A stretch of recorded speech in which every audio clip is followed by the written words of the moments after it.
In the previous lessons, we've built the products and product single page.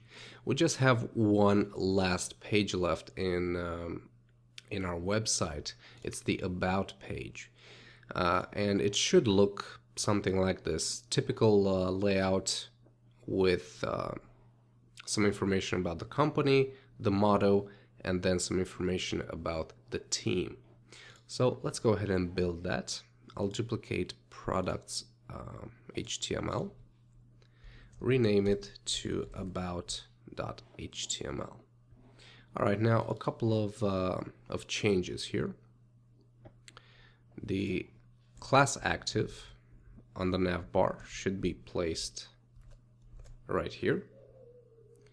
And then the breadcrumbs will change from products to about us, and also the page header, about us and who we are. Okay, the content, let's go ahead and delete this. Okay, so now we have a blank page to work with.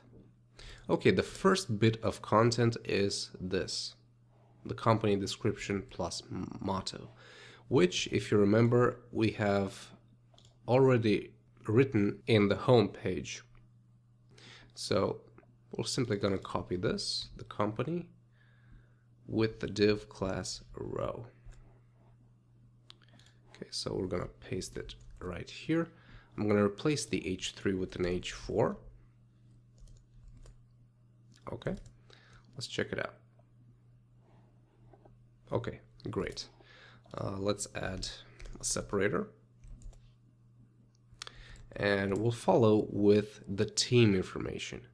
Now, for the team, we can do this layout in two ways. We can either use divs with a class of span6 to separate the page in half, and then manually add these borders, or we can use a control that's called thumbnails, which will automatically apply these styles. So let's use that.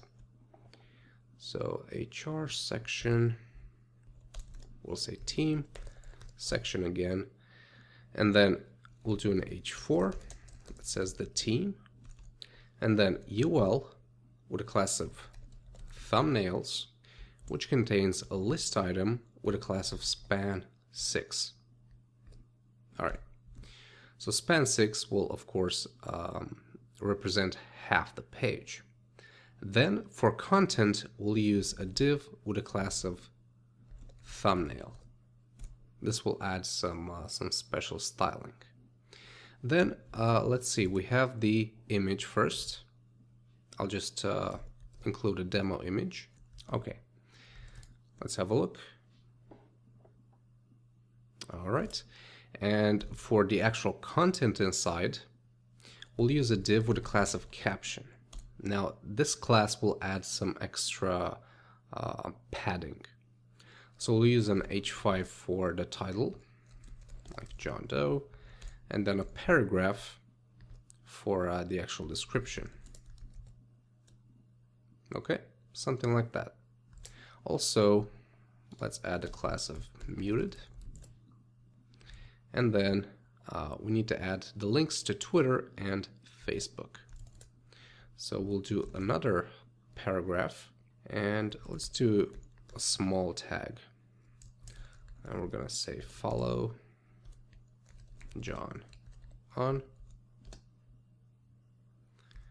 We'll do a link that says Twitter, and then we'll do a span with a class of muted, which will hold one of these slashes, and then another link for Facebook. Let's check it out. All right, and there it is, Twitter and Facebook. And that's it, basically. We'll just duplicate this, this list item. Okay, and that's how you use the thumbnails control. Well, that's about it for the About Us page. We still have to do small changes, small tweaks. For example, adding some extra margin on this button group right here on the bottom. And also we gotta see how our website looks at different resolutions. So we'll do that in the next lesson.